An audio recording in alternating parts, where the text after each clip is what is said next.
Good morning. We're going to give people a few more minutes to log on before we start our webinar this morning. Thanks so much for joining us.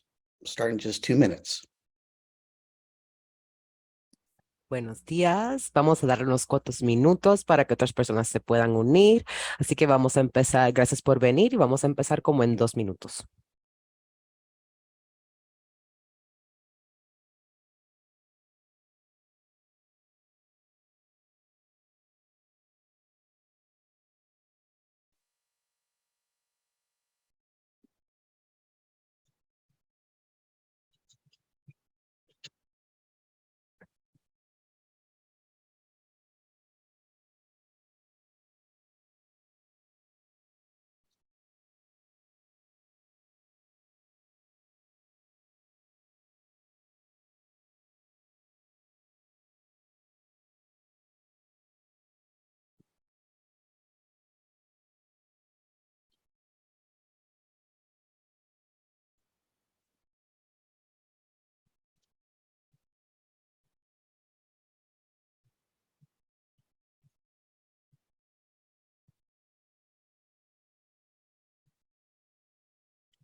Good morning and good afternoon, everyone.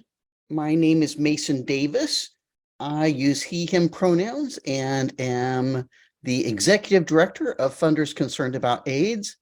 I am delighted to welcome you to this FCAA briefing, Pandemics Are Chronic, a conversation with HIV and disability funders on COVID and long COVID. Today's conversation will be interpreted in Spanish and ASL. So before I go any further, I'd like to ask Yaya to explain how to enable interpretation for our Spanish speakers. Yaya?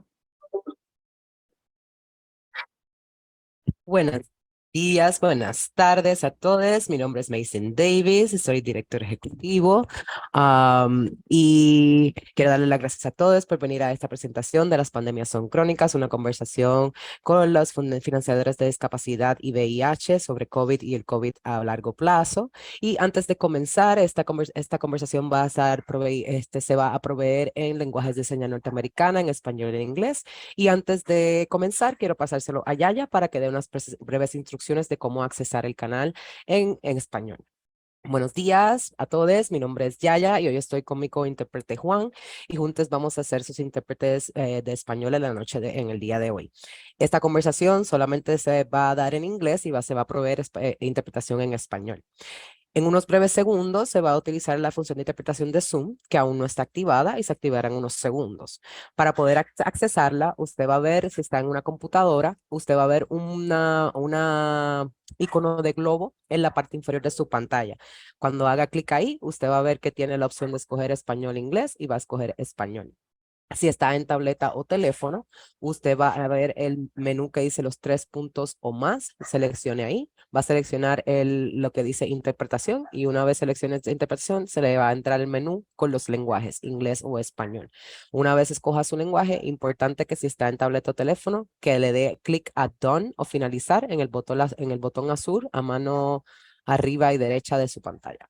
Eso sería básicamente las instrucciones de interpretación. Una vez se active, usted va a ver el icono de globo. Y si tiene alguna pregunta, no puede acceder a la interpretación, por favor envíenos un mensaje a través de la caja de chat para poder asistirles.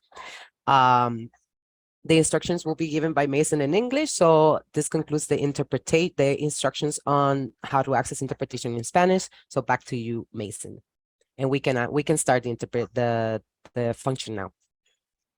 Gracias, Yaya. Thank you so much for that.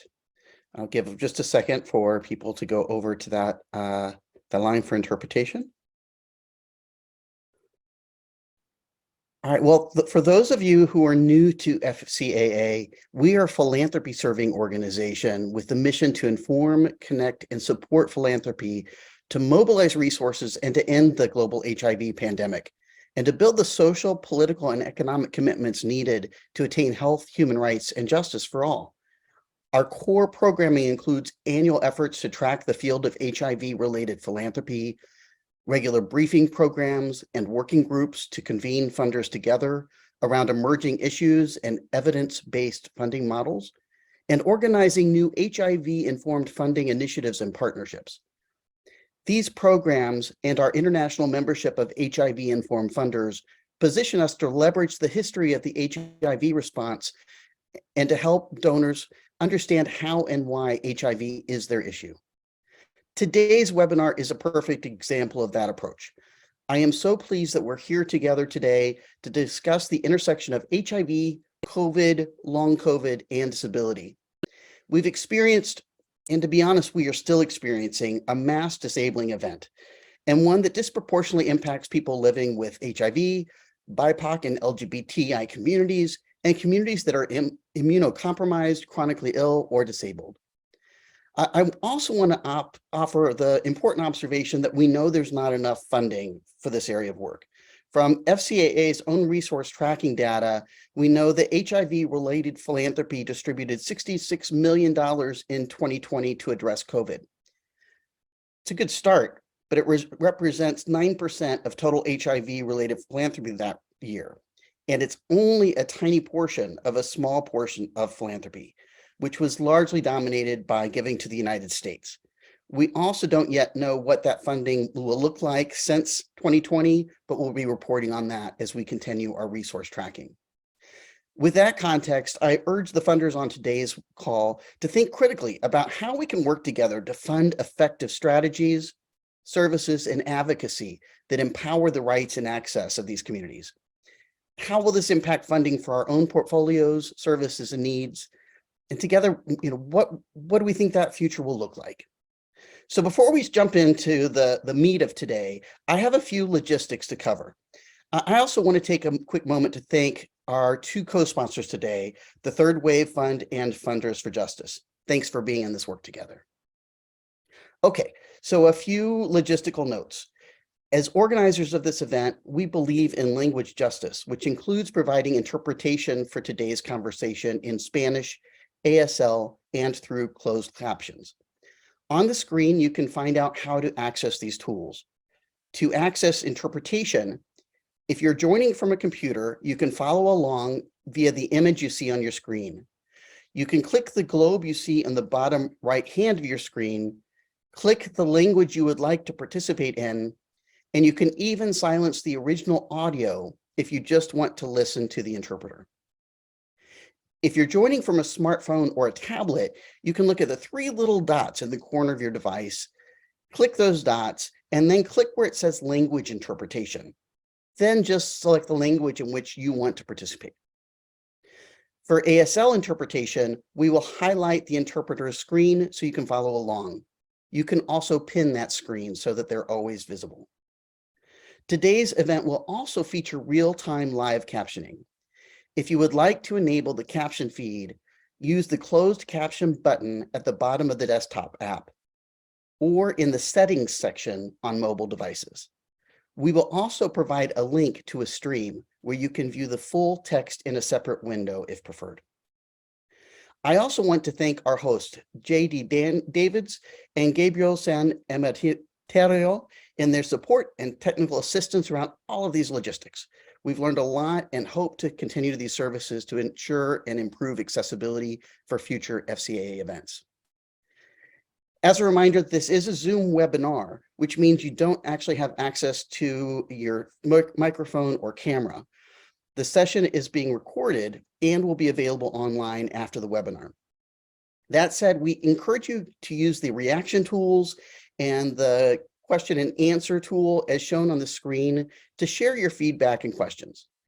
We will pause after the moderated panel discussion portion to read and hopefully answer questions shared throughout the conversation as we're able. Please note, we do have security monitors watching the chat and Q&A, and will notify the host if we see any issues. Finally, this is a non-solicitation space. We believe information is advocacy, and we work hard to create platforms to bring stakeholders, activists, and funders together. However, we also strive to create a space for grant makers to network with and learn from one another, and that is free of solicitation or direct ask for their financial support. So I want to thank you in advance for honoring that today. If you have any questions, please feel free to reach out to the hosts via the chat. You can send a comment to Sarah Hamilton on our team as well throughout the chat. All right, I think that's it for the housekeeping. I am very honored now to be able to pass the mic to JD Davids to lead this conversation. JD is a health justice strategist for networks of disabled and chronically ill people.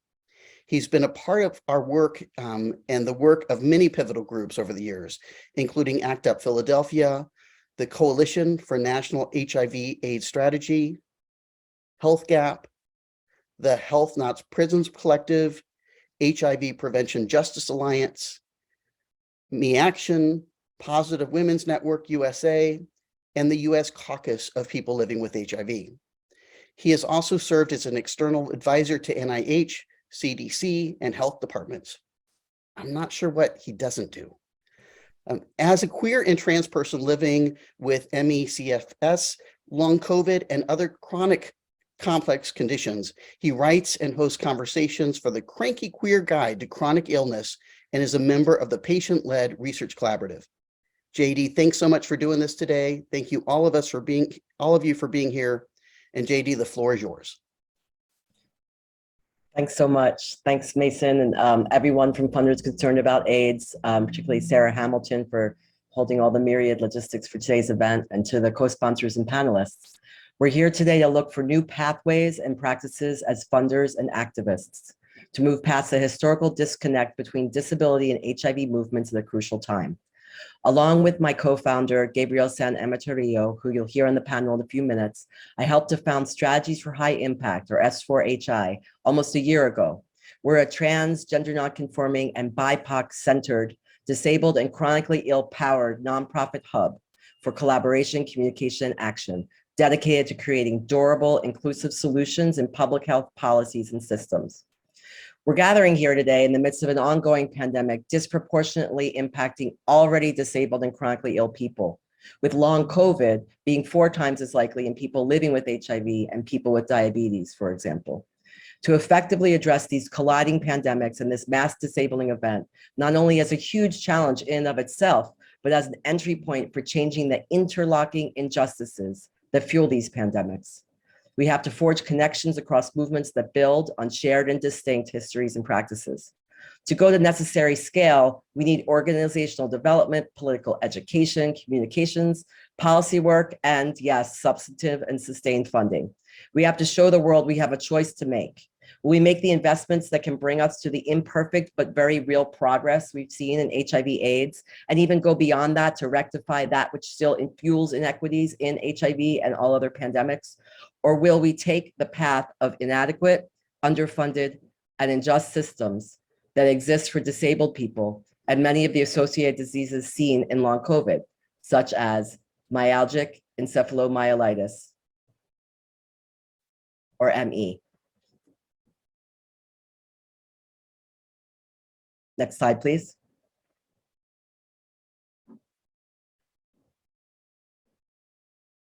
For many years in the HIV movement, I've heard people with HIV saying, but we're not disabled, as a kind of plea for common humanity. And then in Crip Camp film, a leader says on the mic at a disability protest, but we're not sick. It's similar claims from different sides of a stigma divide, a disavowal of otherness as key to a claim for the right to be treated with humanity and respect.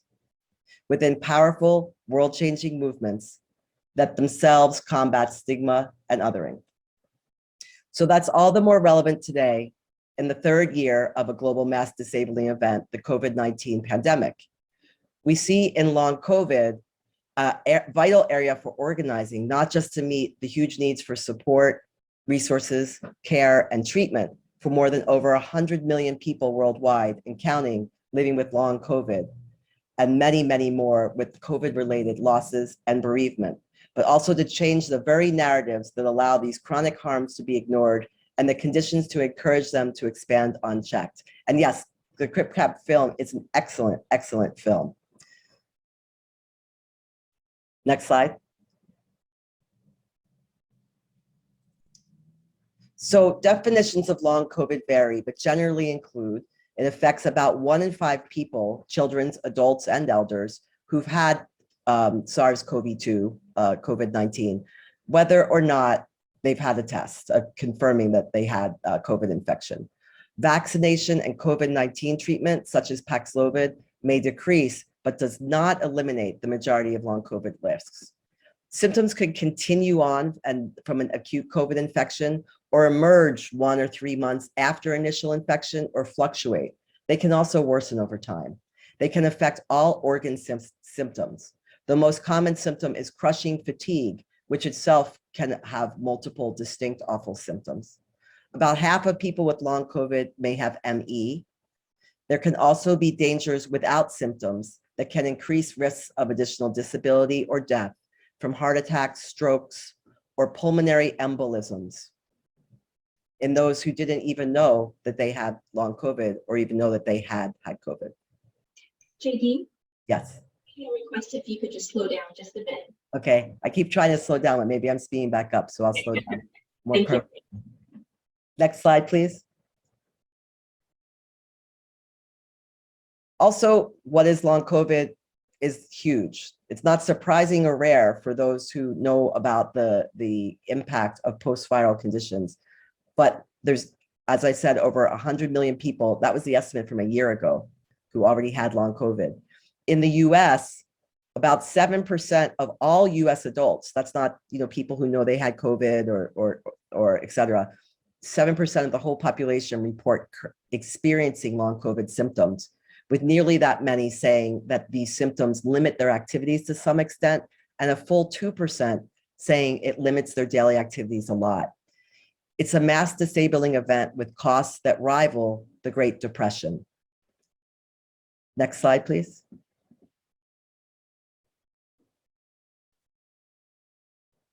According to people with long COVID, ourselves, it's a hugely disruptive force in every area of how we're living our lives. For already chronically ill and disabled people, it could be a worsening of existing states or entirely new challenges added on. It must be defined broadly, and that's why we talk about long COVID and associated diseases using the acronym LCAD. And it's a condition that requires centering care and caregivers. Next slide, please. Through the lens of S4HI, we see long COVID also as another chronic pandemic colliding with, exacerbating, and activating forms of care, organizing, and community-led research developed as responses to the marginalization and neglect of people living with HIV, chronically ill and disabled people, BIPOC and queer and trans people as well, by the US and global health systems. It's a massive challenge and a huge opportunity. We're grateful to move forward in discussions with you all about this, as many of you have been at this work for a very long time. Next slide, please. Even as we build the power to tackle long COVID, we don't want to put it on a pedestal to become a profit center for disaster capitalism, while systems of healthcare otherwise remain inaccessible or inequitable. So how do we win comprehensive centers of care for fatigue itself, for complex chronic illness overall, tied to widespread, well-funded networks of community-based medical care and support for all disabled and chronically ill people? We need to shift narratives to center care, to end the blanket of shame and bias enveloping disability and illness, while building and aiming mass movements to shift systems. I'd like to take a few minutes to walk through some of the things that we've initiated.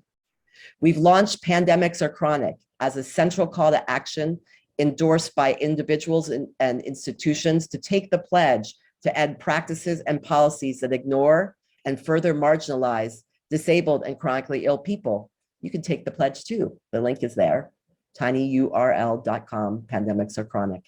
We thank the Emergent Fund and Disability Waves, Third Wave's Disability Frontline funds for resourcing this work. Next slide. We worked with Springboard Health Labs and as our Network for Long COVID Justice to conduct a rapid multi-part analysis of the needs, priorities, and research agendas for people and communities living with colliding pandemics of HIV, COVID-19, and long COVID, with a leadership meeting, a research survey, webinars, and a report with findings and recommendations. Thank you to our initiating sponsors, U.S. People Living with HIV Caucus, Positive Women's Network USA, Broadway Cares Equity Fights AIDS, and AIDS United, as well as our many co-sponsors, including FCAA, for this support. We next seek to hold a decentralized convening to create and launch the action plans to implement the recommendations. Next slide, please.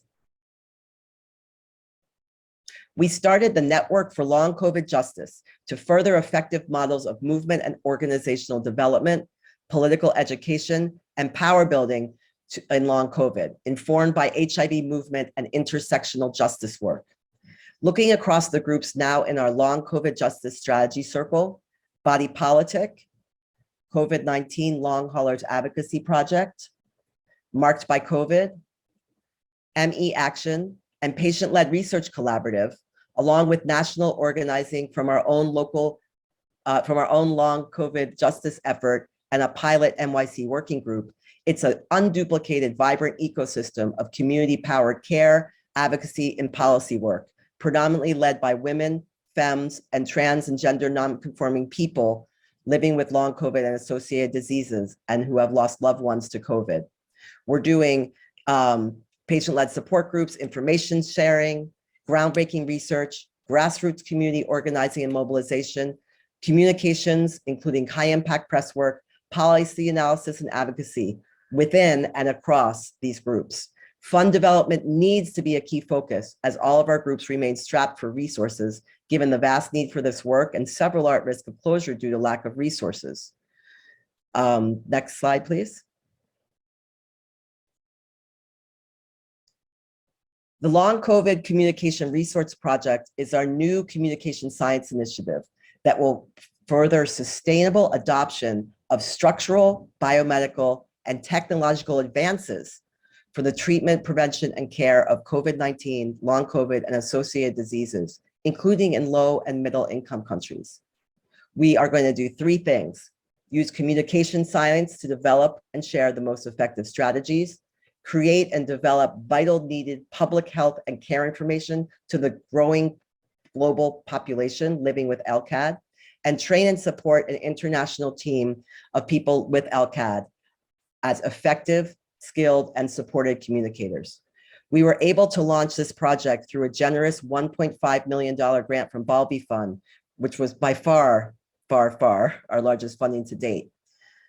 But sadly, and through no fault of our funder, after the grant was issued, a portion of this funding was caught in the downstream effects of the FTX collapse, with 1.3 million ensnarled in a bankruptcy filing. We're deeply grateful that Balby Fund has found additional resources to replace 700,000 of that funding, but we are still left with a 40% cut to this deeply strategic, intensive effort. Next slide, please.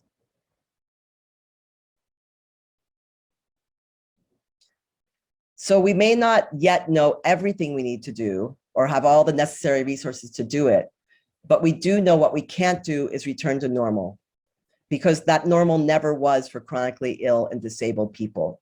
So I'm really excited for our panel today. One of the many important lessons from HIV/AIDS is the powerful role of philanthropy in providing resources for crucial movement building work and for approaches to and models of care and action shaped by most impacted communities. In 2020, with the sudden emergence of COVID-19, we saw an incredible vital burst of philanthropy, increasing giving, being flexible about deliverables, getting funding to groups for accessibility measures, moving money for people's practical needs, reducing barriers to impacted groups and individuals getting funding. But has most of that now ended? The crisis hasn't, and in many ways has deepened. S4HI believes the 2020 model should be annualized and made ongoing and held in partnership with most impacted communities, and be accountable to those most impacted, with an eye towards learning and expansion over time.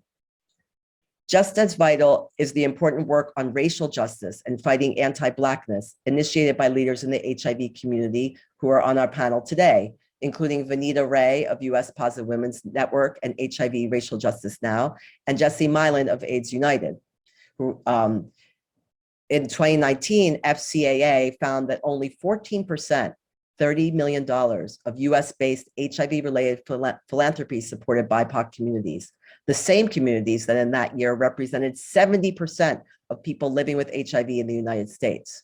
FCAA's Racial Justice Working Group developed the guiding principle document that you see here, published a year ago on World AIDS Day.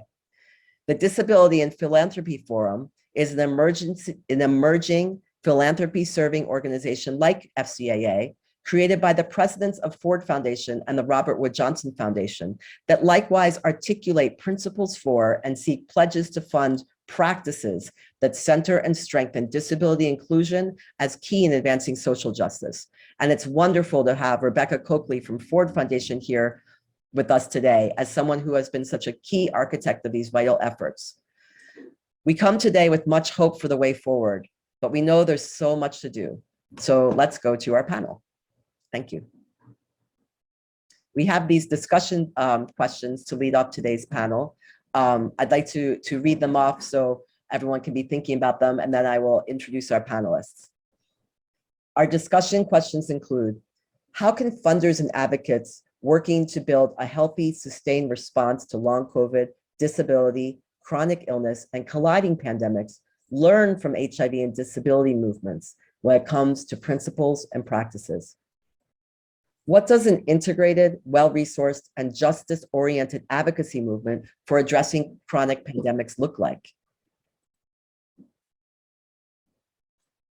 I'm now going to introduce our panelists. Do we want to spotlight the panel?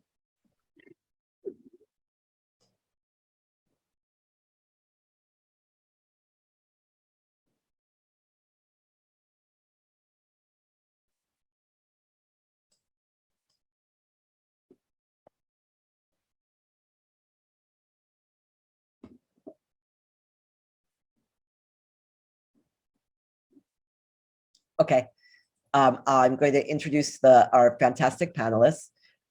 Gabriel San Emeterio was born and raised in Mexico City.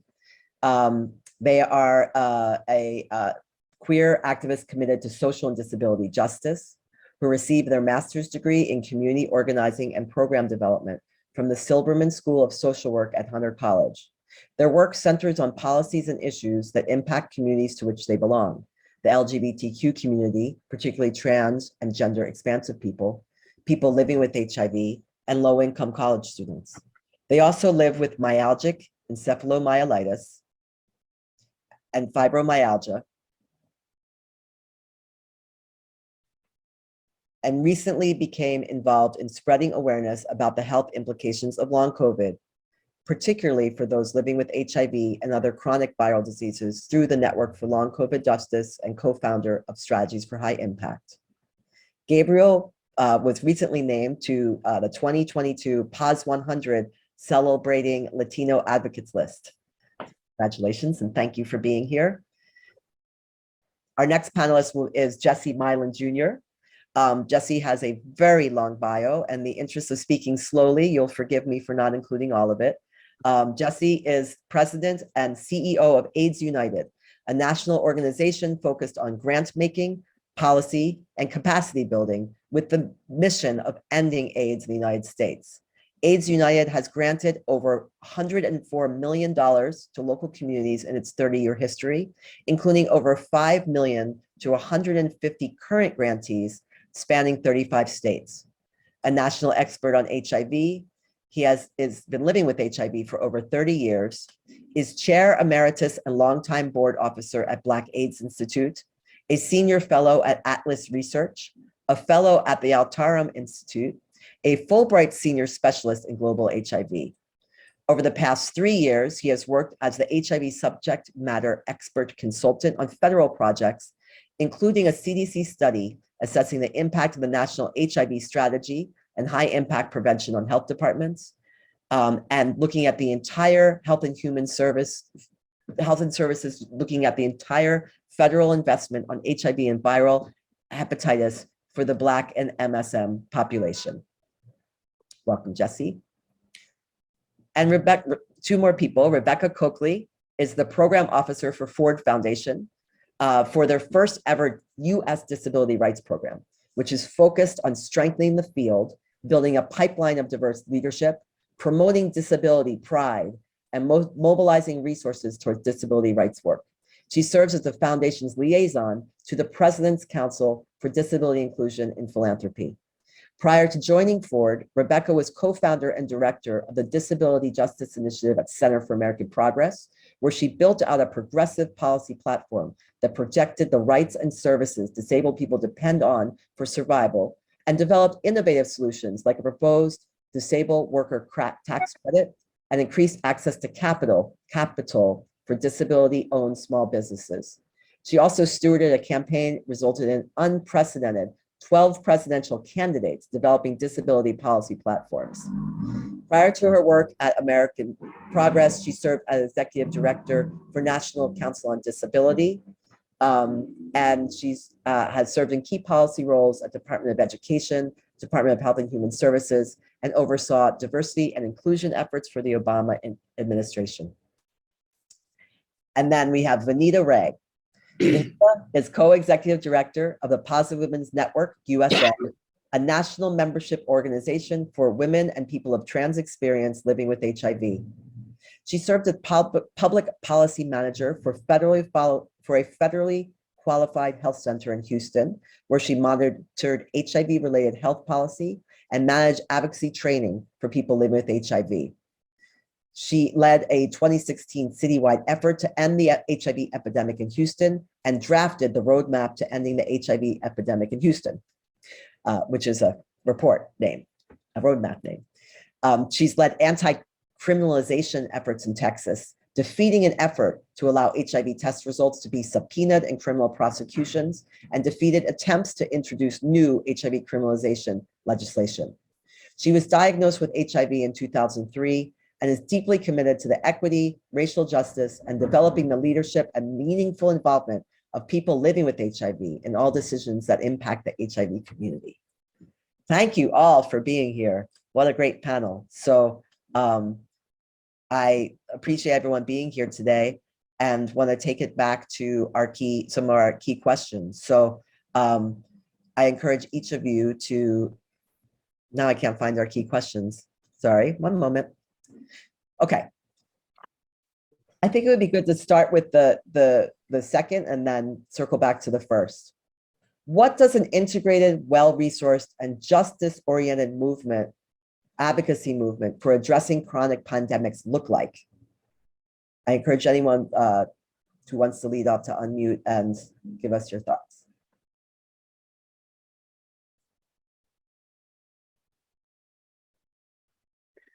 JD, I'm happy to start, and thank you for that magnificent overview. Your leadership in the area of long COVID and addressing what is needed for both the HIV population and for the disability population is really quite superior. You really have been on the point, and I think we appreciate so much your leadership and the leadership that the organization that you've recently founded has done, Strategies for High Impact. I'm proud to say that AIDS United was an early funder for your initiatives because we saw the importance of the intersectionalities of COVID with the HIV community. And I think, as you stated quite beautifully, the intersecting injustices that have resulted in such incredible inequities with regard to health and wellness for our populations. And so I think that one aspect of what we can do is to take a very broad syndemic approach for our movements. And I think that syndemic approach has been identified, particularly in these last several years, that HIV is at the center of a variety of different syndemics, health syndemics, including the overdose epidemic, as well as the STI epidemic, but also the rather sad epidemics of poverty and racism, homophobia, and transphobia. And as we look at all of those syndemic issues, we can start approaching our funders and our policymakers from common ground with regard to health equity based on race, based on gender, based on place, and based on, of course, personal sexual orientation. Between those different lenses, we have a common story to tell. And that common story is about access to care, and it's a common story about reducing the burden of disease in marginalized communities. And I think by taking that syndemic approach and that collaborative approach, we can actually, I think, make some very strong arguments to funders and to policymakers, and I think we can, by doing that, we can make change. And I think we can look just at the very recent past at how we have done that for success.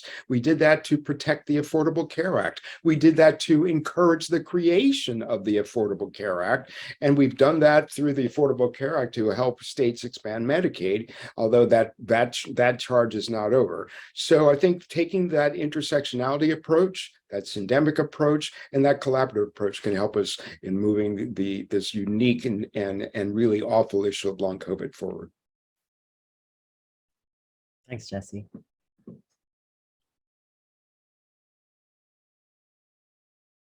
This is Rebecca. I'm happy to jump in, JD. Hi, everyone. My name is Rebecca Coakley. I have the privilege of being the U.S. Disability Rights Program Officer at the Ford Foundation.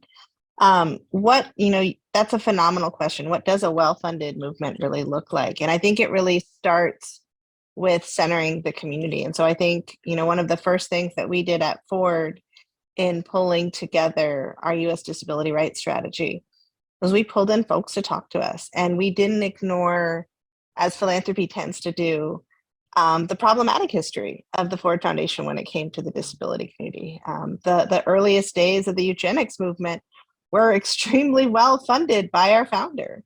And so we knew that we had to build trust, and we had to recognize the harm that had been done and really work through a restorative justice approach with our community.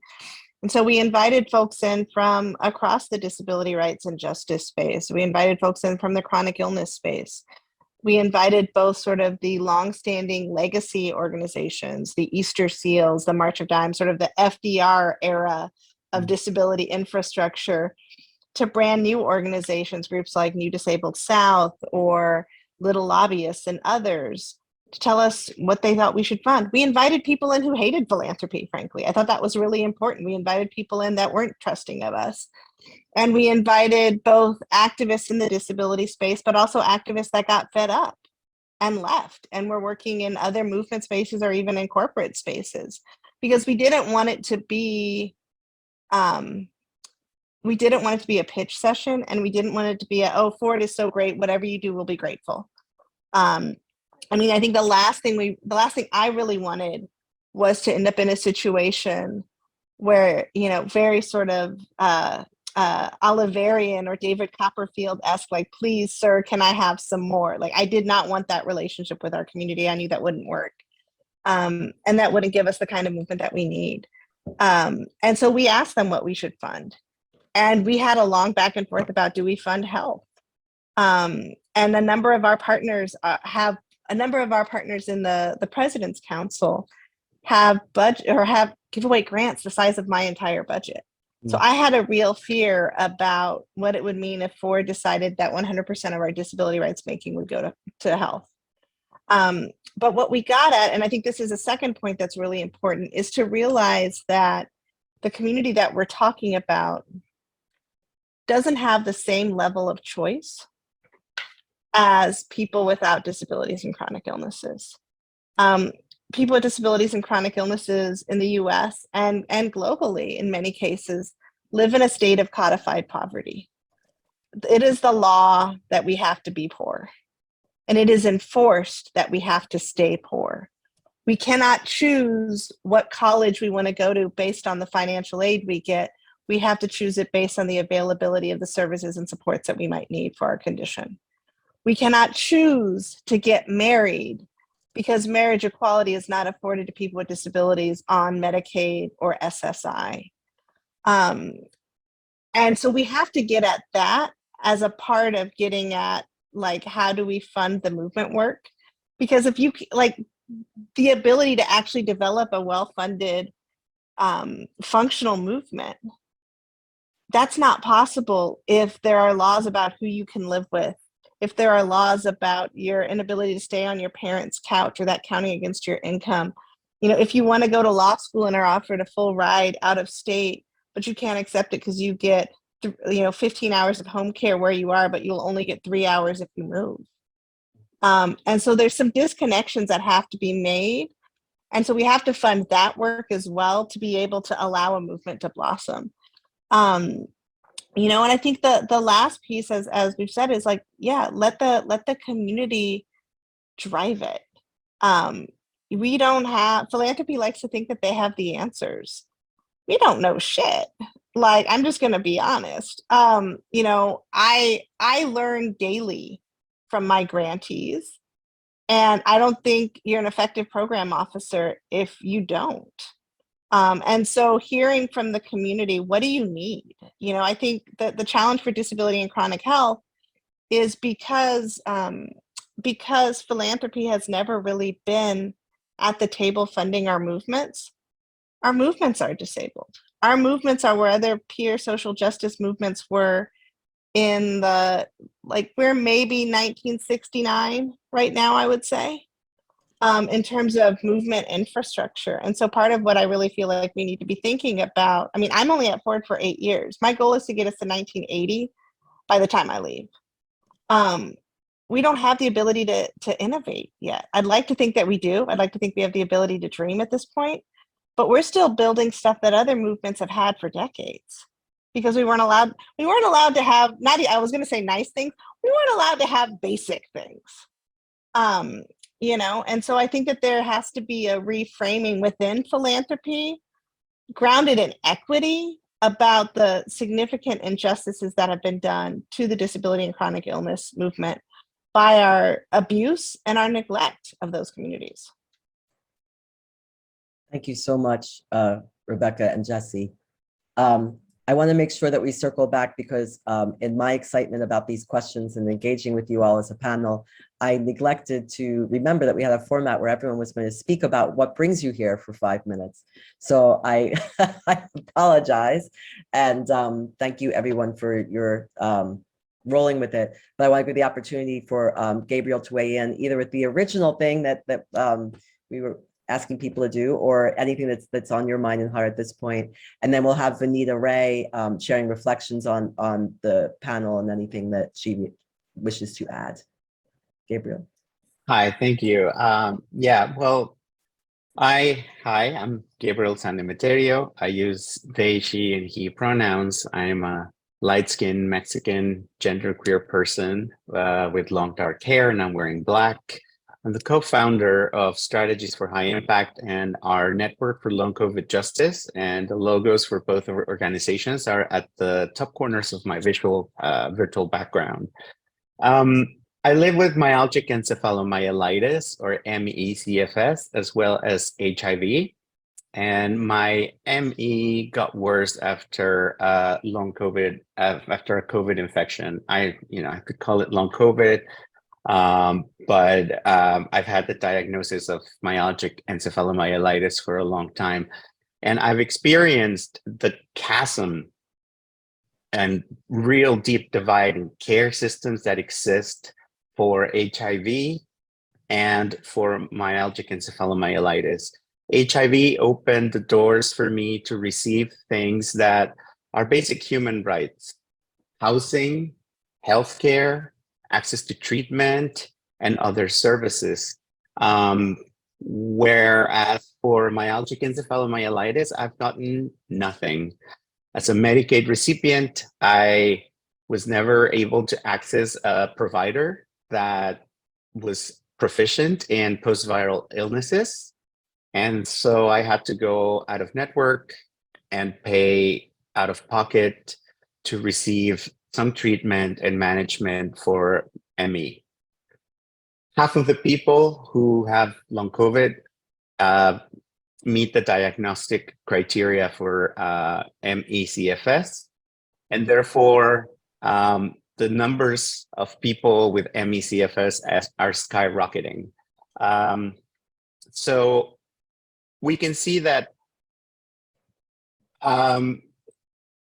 post-viral illness is now cutting across many populations, affecting particularly people with HIV.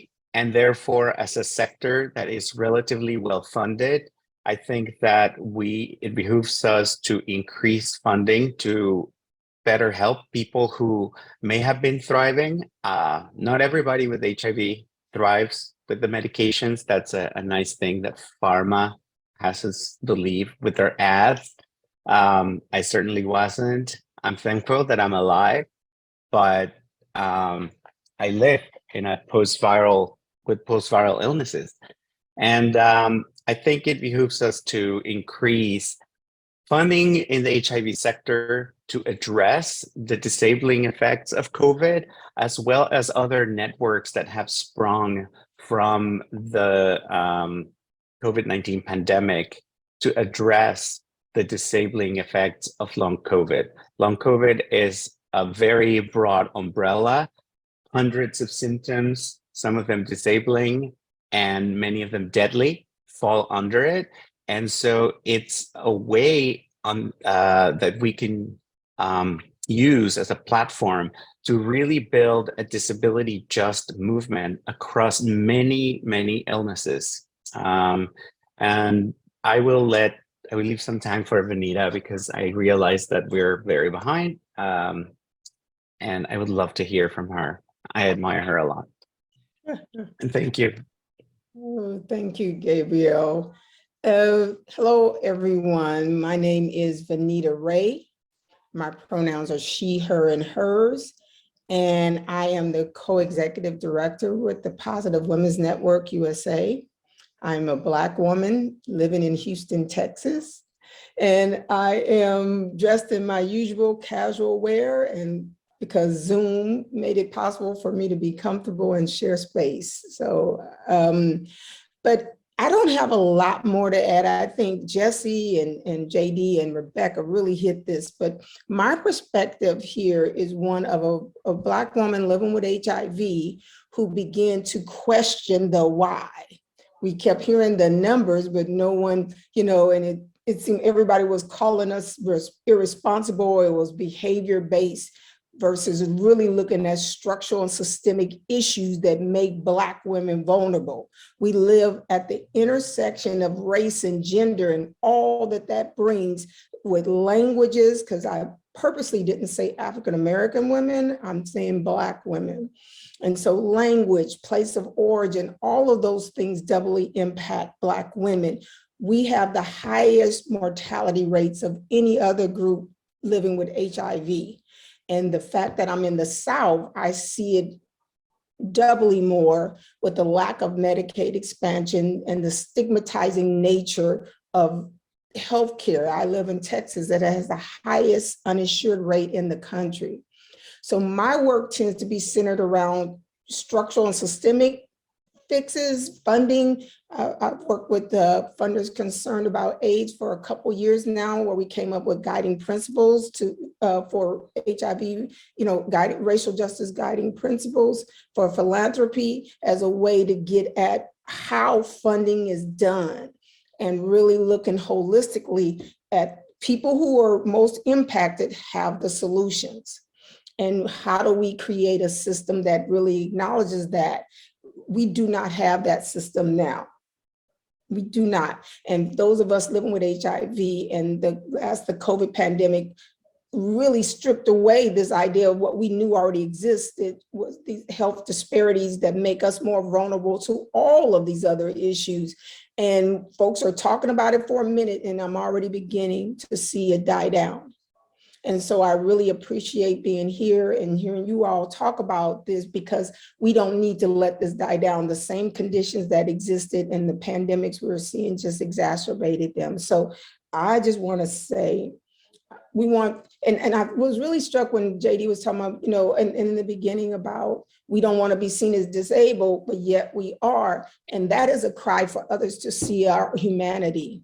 We're not HIV targets or objects or public health threats. We're people living with HIV. And we are part of the disability community. And we really need to do more to join forces. So I appreciate being here with y'all today. JD, I'm going to follow Vanita by because Vanita and I are both lawyers, to remind people that HIV is covered under the American Disabilities Act as a disabling disease. And so whether or not your HIV has resulted in any kind of manifestations that might in any way cause you not to be able to perform your work, just that you have HIV is in of itself a protected class. But what I think, and then for me who just had COVID in October, where I, for 11 days in isolation, was worried that long COVID would befall me, and I didn't know what the results might be. I think this is a real opportunity for us to do some education, because those more open aspects of long COVID, like fatigue and respiratory illnesses, are not the kinds of manifestations that many of us who are virally suppressed experience with HIV.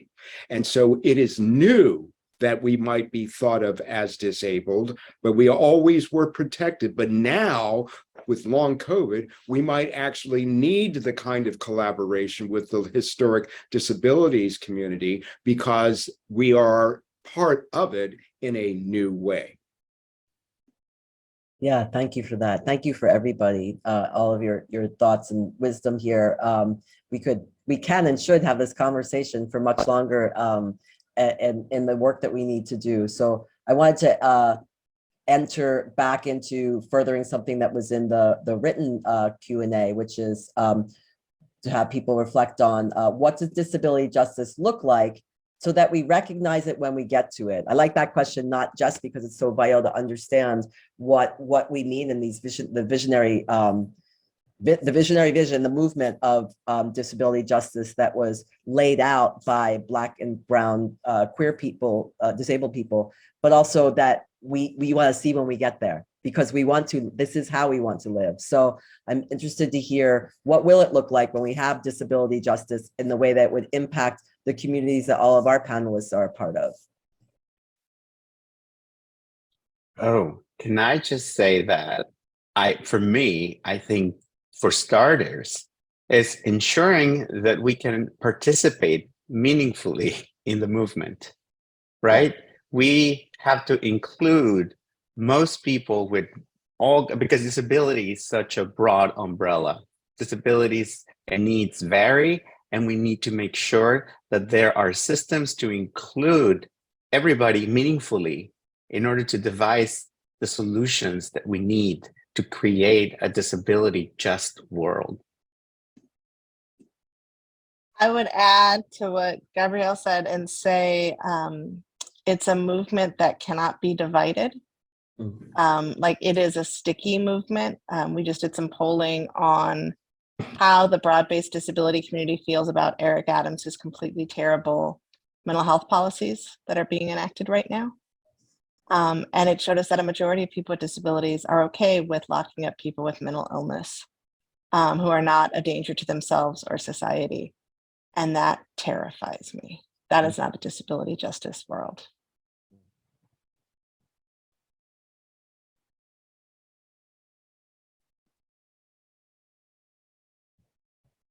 Let's see if we can touch on another question. In one of the registrants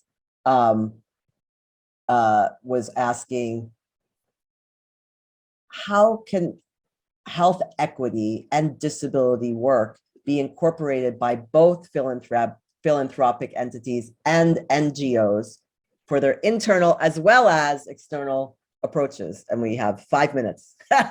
But so yeah, but what is it? Where do we sort of on both sides of the coin as organizations that are philanthropic in nature, organizations that may be service or advocacy oriented in nature, what are some ideas of priorities for living out health equity and disability justice while also seeking to change the world around us to be more like those things?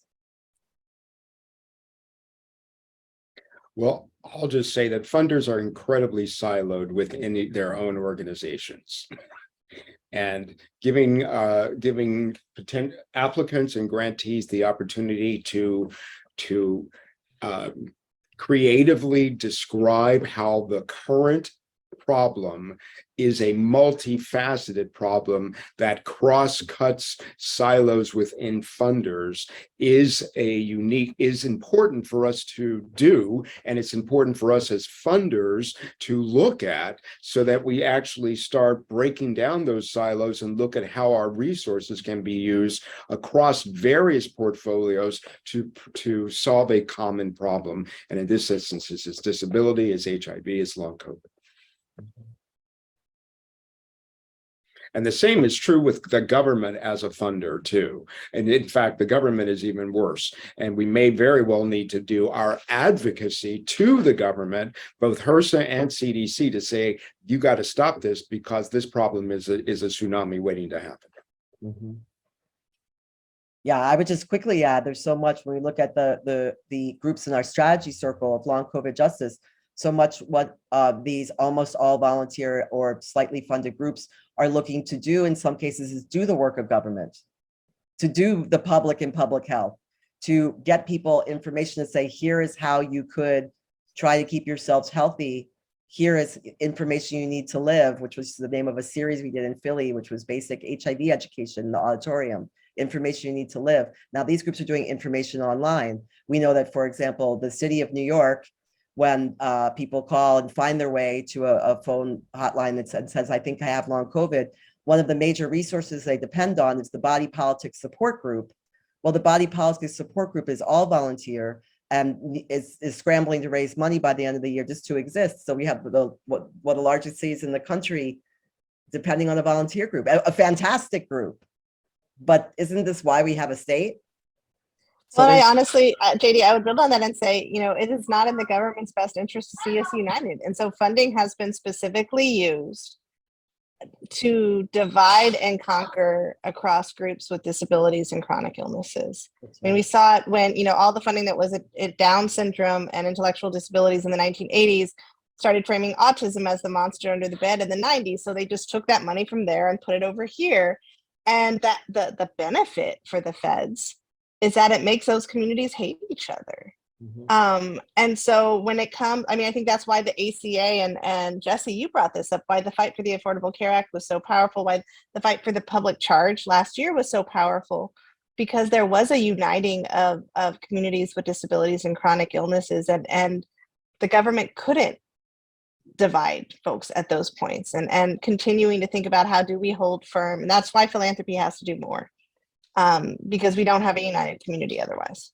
You know, that scarcity model is the same model used in HIV. And from a racial justice perspective, is one of the things we've been advocating against, because then, you know, Black cis against Black trans, or our Latinx community against, and it is a very disempowering model, and it pits communities against each other, and we need to stop that. So I agree, we see it all the time. Mm-hmm. Well, here we are uniting on this panel, and I really hope we can keep coming together like this. Gabriel, do you want to add something, and then we'll welcome back Mason?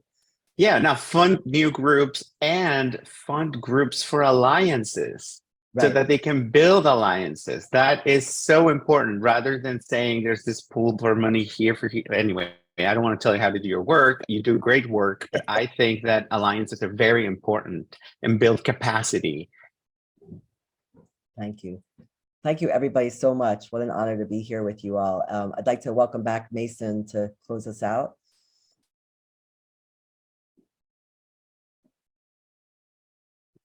Thank you so much, JD. And thank you, Vanita, Jesse, Gabriel, Rebecca, for your wisdom and guidance today. I also want to thank our ASL and Spanish interpreters and tech support for all of your support today, and for all of you who joined us. We'll be sending out the recording of this session as well as an evaluation questionnaire pretty shortly after the session today. And I really want to encourage especially donors who are interested in continuing these conversations around HIV, disability justice, and issues like long COVID to stay engaged. Please know that we're here to support you and we're honored to be in this work together. With that, we're going to close things out. Thank you all so much. Have a great rest of your day. Take care. Thank you.